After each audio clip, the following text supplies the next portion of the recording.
Okay, so today is her first exam, and she's actually never been adjusted before, so this is kind of exciting.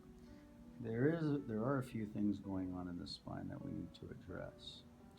And first thing is we're going to just do instrumentation to see where we're getting these heat breaks. And the first one we're getting is right there around T2, T3. Yep. So you've never been adjusted before? Nope. But your family comes to see me. Yes. So what took you so long? Time? Time. Also, I was in denial, I think. Denial of what? Having back pain. Okay, how old are you? 24.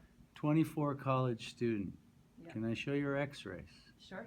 So we're getting pressure here at T7, T8. That's digestion and the sugar button.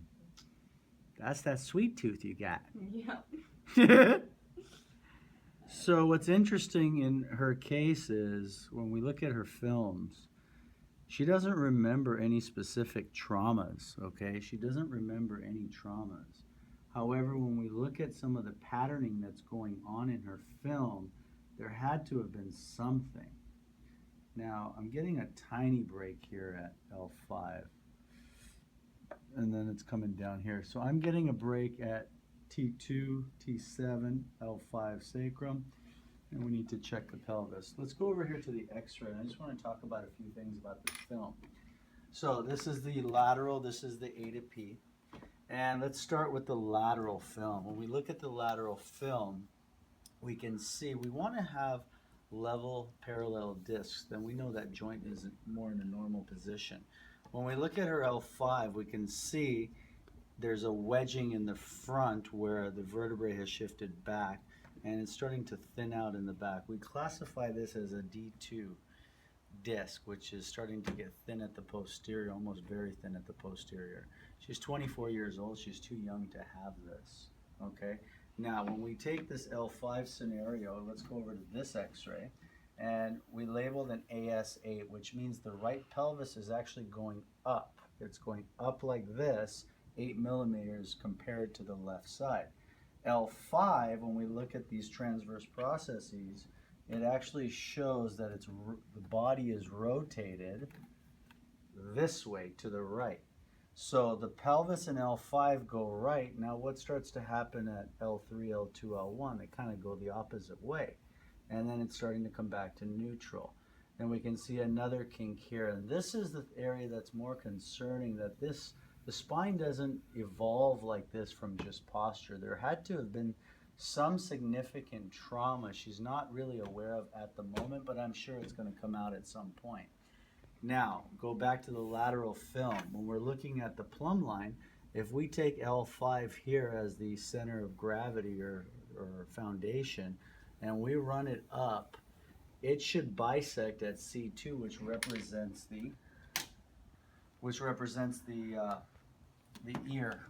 Now, when we do this, I'm going to go level on the laser, and you can see up top here, oh wait, where am I? Sorry.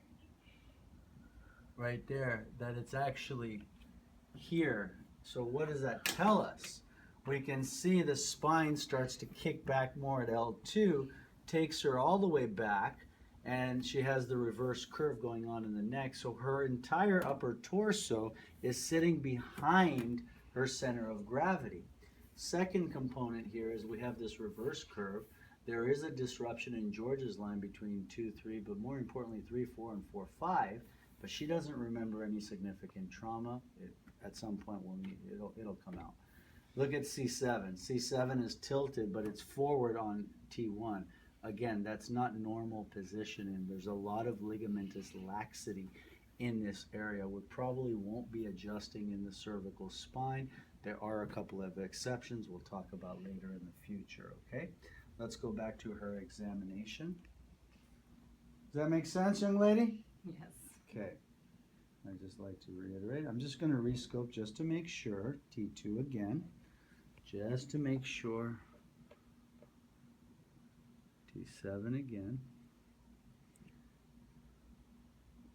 Now what's interesting, it's L5 on the right though. So maybe the scope had to warm up. Or maybe it's just compensating. So there is something going on there, but it's a little unclear on the scope. We'll figure it out with static palpation. Scoot forward just a little bit, please. Now we're going to do static palpation, head down.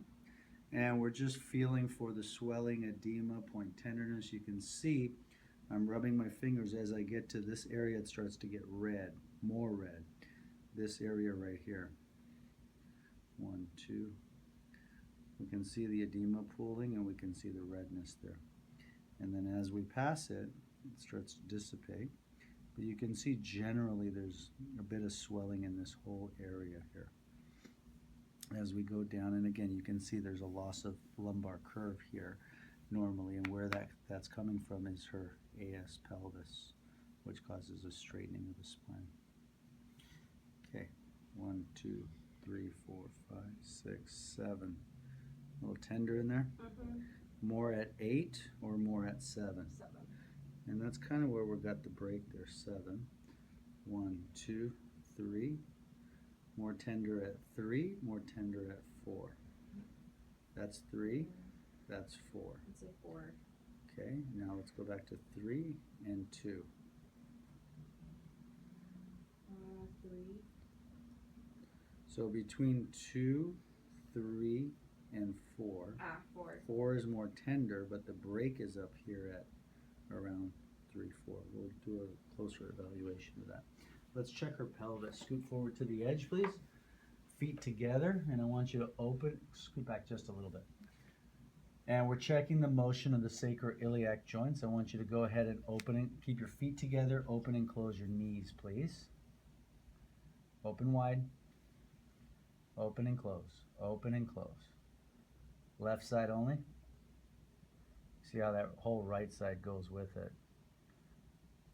Keep going. Now the right side. Right side is moving. Left side is going just a little bit, but you can clear. This is fixated, so the whole pelvis moves when she does the left. Let's go ahead and stand up.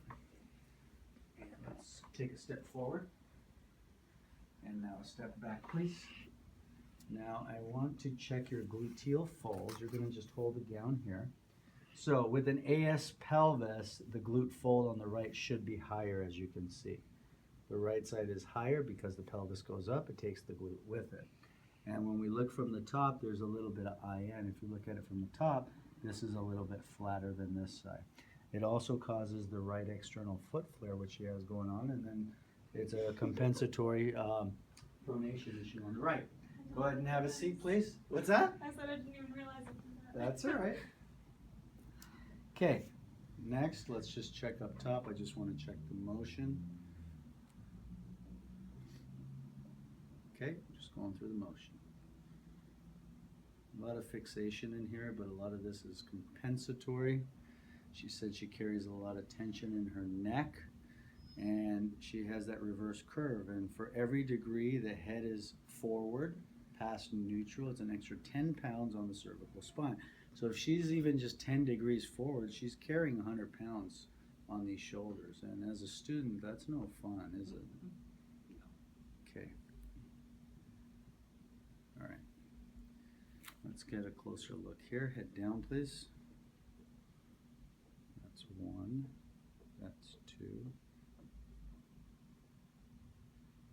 It's 4. Yeah.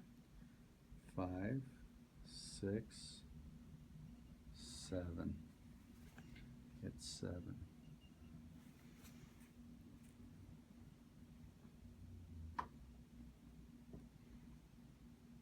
Rock forward, back, forward, back. Okay. All right.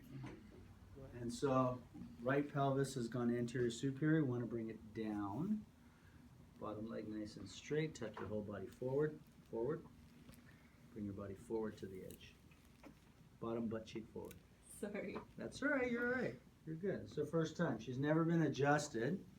So this is going to be kind of exciting to see what happens. There's no script here. That's the beauty of it. And there's no editing here. So either we do it, lift up. Let's just cover that up. Lift up. There we go.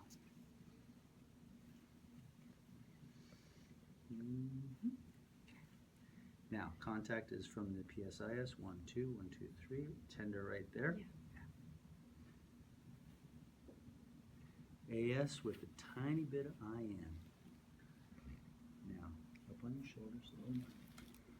Look straight. Top of bottom butt cheek forward. I'm sorry. You're okay, don't worry. A little nervous? Nothing to be nervous. If Mom and Bro can handle it, I think you can handle it. ASIN, nice and easy there. There you go, home run. Stand up and walk it off. What's different? This side feels more opened up. Keep walking. Okay. Walk and talk. What's different? I feel like I have a lot of pressure that's relieved on this side. On the upper or the lower? Both? And we just did your low back.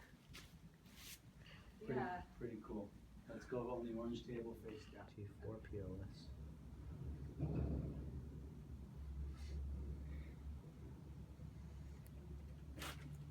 Tight. Drop the shoulders. There you go. Want a little more though. Drop the hands down to the floor. This one's tight. There you go. That's still not all of it. Let's work on that T4 in the chair. That one's pretty stuck. Yeah. You okay though? Mm-hmm. 2, 3, 4. We're gonna do T4 a little bit more in the chair. Gotta start to loosen that up. Bring that left ear down. Good. There we go. Look up. There it is. Home run. Walk it up. Okay. Different, huh? Yeah. What's different? I feel like my neck feels different. That is awesome. Come back over here, have a seat, and let's retest on the meter and see what happened. Well, she's already sitting different. That's pretty cool. So we started with pressure in the upper back. You can see now it's pretty much clear. Let's see if T7 cleared. I didn't go for T7, and you can see it also cleared. So we had to make clinical judgment. We had to make an assessment and a decision, clinical decision as to what we were going to adjust, even though we found several areas. So T4 cleared, 7 cleared, we didn't even adjust it. Now look at the low back, clear from the AS pelvis. Doesn't mean we're not going to set the L5, but it ain't happening today. That's where she's going to start. Let's set her shoulders because she's a student over here. Got a little bit of fixation on both shoulders. We're going to take it over and around, down. There you go. Other side, please. Over and around, down. There you go. So we're using the extremity board just for dramatization to make it sound louder than it really is. Sound is the board. It sounds like that. It's not your foot. AS talus is where we're going to start. Posterior fib. Good. AS talus. Posterior fib. Turn to your left side. I want to do this arch also. Bend this leg. Bend the bottom knee. Ow. There you go. Walk it off. Just walk and enjoy. Well, I definitely don't feel as much pressure in my arches as I normally feel. Okay. Neck's good. Yeah, neck's good. Shoulders feel more balanced, even though I'm like, oh. Squeeze my hand. Okay. Shoulders feel more balanced, Yeah. even though that's where I hold most of my tension. and you understand where it's actually coming from now. Set the elbow, wrist, Oh my gosh. squeeze, squeeze my hand, posterior radius,